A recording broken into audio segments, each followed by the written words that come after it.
Mr. Memeka, na mesanso akambio. I am very disappointed in decision of President Akufo-Addo what they ababonten at the abetu gano. I am very, very disappointed. A year lockdown now while lifting.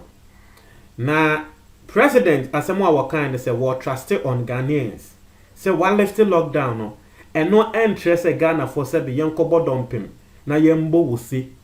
Na President Mekan say President Akufo-Addo say wa won crop for Ghana wu ni momo. Asemwa mekan no. Me see President Akufo-Addo wa won crop for wo moye Ghana for no wu ni momo. Na manu ensi video eneda wenimi. Ya lifting lockdown into hwe krom se na nkrofo ani age wo mo aba abonten ebo wo se. Wa hwe video no eno na eda wenim no. Because you are lifting lockdown.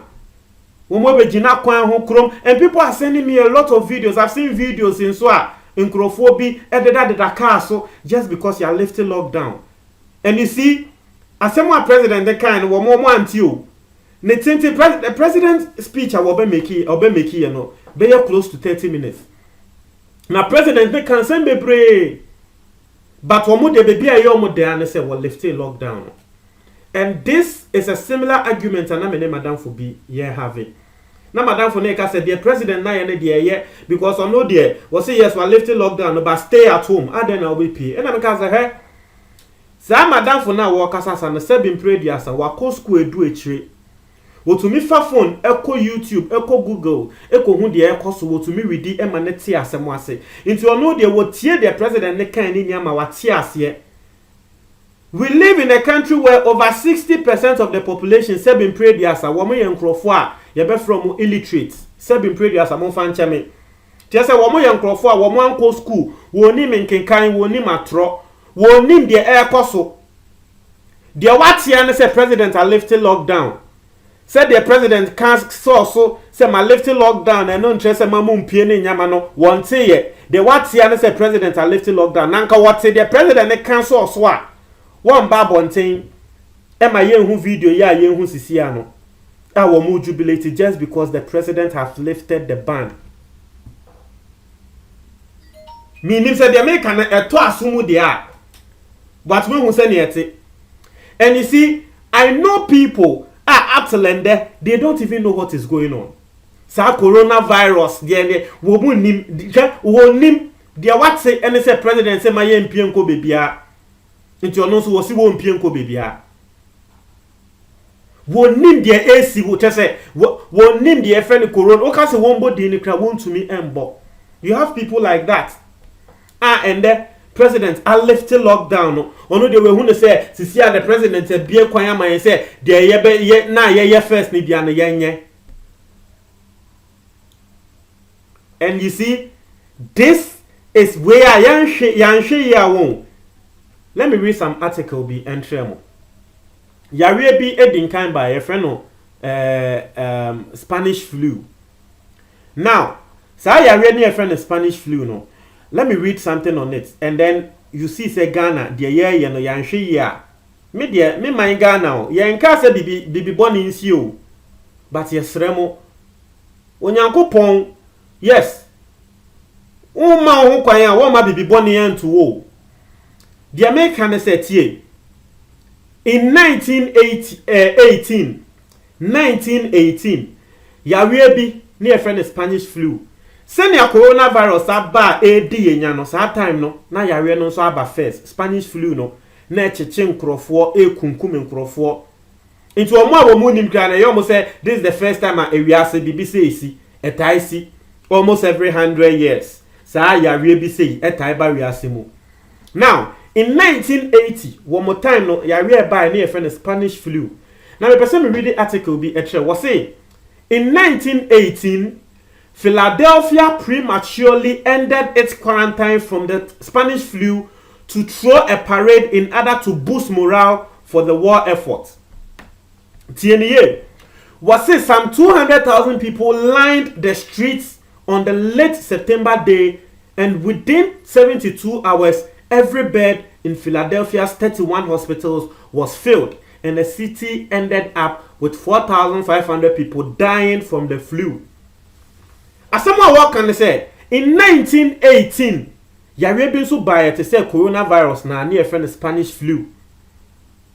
Na eba ye no eno nso amayaman ni na ye ma wobia ehyefie ma wobia mpie.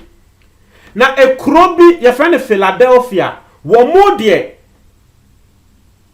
peni a wote ho ebe peni ye se wo mo ma wo mo mpie na wo mo pie ye no wo mo ba abonten ebe bo wo se agi wo mo ni wo mo gi wo mo ni wie ye no 72 hours na afa yare no ache ewo nkrofo ni mu ya spread it. Ama hospital beds and they were Philadelphia or just within 72 hours. Na yema. Emma, sa short time no aye bie ye nti ankofo be bo wo se ebeji wo mani no 4,500 people died from the flu. In 1918, womban penye ana yebeka se penye a wo pene yese Philadelphia. Yen yi quarantine ana lockdown no emfiri omoso no. Mimi susu se na enye ni trimu se na wo yi ama nkrofo aba bebo wo se. Mimi susu sa Ekufuado declare the end of the lockdown no. I know very well say enye ni trim se sa lockdown no wo declare say Ghana for embra bonten embebo wo se. But look at what we are watching right now. En na Ghana for ebo wo se no. Intia na me sha ase na me kan say he se President Ekufuado se wo feel say Ghana fo ankasa ebe yusu wo mo adwen na numbers na se ne ekosoro no wo mo de bebo hu ama wo mo ate na fia, then President Ekufuado doesn't know Ghanaians. And I will say it again. Se President Ekufuado na eye ne se Ghana fo ankasa be sua nyansa, nkrofo be sua nyansa atena se hu ne se oh ya ready ekosoro president yi lockdown no, but still me mpie because Ariana Kosra, then President Ekufuado doesn't know Ghanaians. Embra ye enforce lockdown na aposifo ne asoja for ye betwe omo fi kwan mu. Embra ye enforce lockdown na aposifo ne asoja fo. Wo mo wo hokra no. We saw cases of people na wo ba bi kra no. Ye kan ne ho even within lockdown season. You got people with 7 prediasan. Reasons are ye say reasons na ento asum na so na wo mu di pie. And imagine say ye lockdown na free so. Even within lockdown no, you got people coming out. Will be bad bontin me say police for number it me ba be say ye na crack within lockdown no. So just imagine say ye lockdown no. And they say nipa kono say free range. Say nipa kono free range. Hey, me say me ya. Say Ghana we are not learning. Say wonni mo bi e wo Italy. Na wo frɛ na wo narrate say ne ayawe no e koso wo ho na. Obehu ne say hey, move we ya president ne ye no. Etiefo me de meka ne kre. To me, it doesn't sit well. If you say, are you sensible than the president? Are you this than the president? Are you this than the president? Sa ena embra ya wie eba Togo, eba Nigeria, eba Burkina Faso, eba Cote d'Ivoire. Ana enye ndu Ghana no. Mi be ye video eka say President Ekufuado mesrel close the borders. Se mo be kaya, se mo be ka ne kra. Me be ye video kan sa, se President Ekufuado me sre close Ghana borders ne why. Na wo mo a wo mo ben ye, ya wie achi wo mo en ya hwe ne ye beba bedu Ghana. Ye close borders no. Until say 21 imported cases e bedu Ghana ansa na ye close borders. And the cases no akwa ko do 1024. 1024. And 1024 no over 70% of the cases are community spread. Not just in Crawford, e de yare ni fiamanone e bedu Ghana, and afi yankasa ye chama ye ho. I said that me Me can't say president inclusive borders no will be the commenting was say, are you more sensible than the president? Are you more sensible than the president? And no name that you're dating Lesotho. Woman who say African countries be to say Nigeria, Togo, Burkina Faso, Ivory Coast, every recorded case na Lesotho. Waka say, hey, me pass them. And I was two ne border mu Lesotho, or two ne border mu. And that me know what I say. Lesotho still over 0 cases. Still over 0 cases. But look at us. You can't yet.